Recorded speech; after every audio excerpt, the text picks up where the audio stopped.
ku terima suratmu nan lalu, penuh sanjung dan kata merayu, syair dan pantun tersusun indah sayang, bagaikan mendapat tuapung jangga.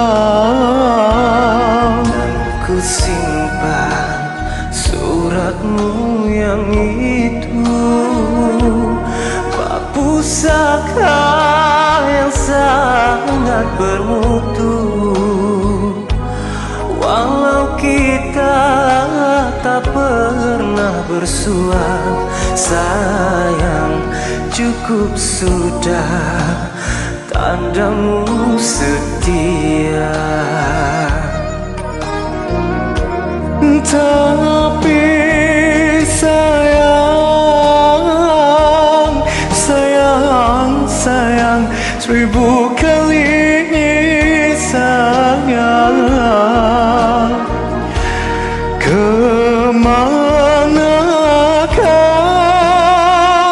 risalaku kan ku alamatkan.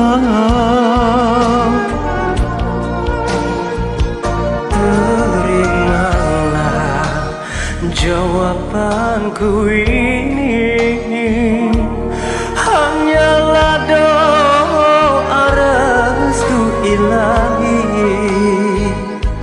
Mogalah kau tak putus asa, sayang, pasti kelak kita akan berjumpa.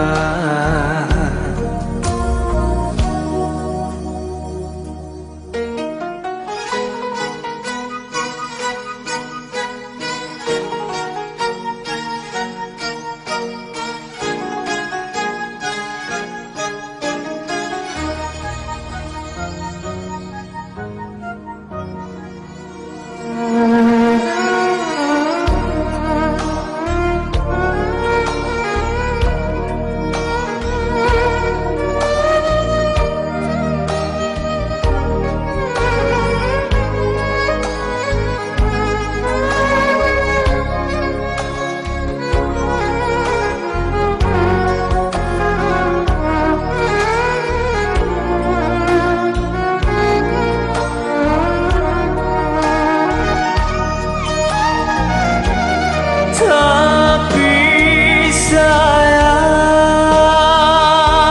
sayang, sayang, seribu kali sayang, kemanakah risalahku kan ku alamatkan.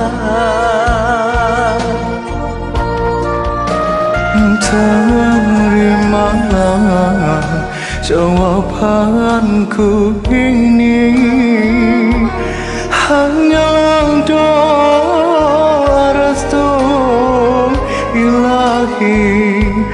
Mogalah kau tak putus asa, sayang, pasti kelak kita akan berjumpa. Pasti kelak kita akan berjumpa.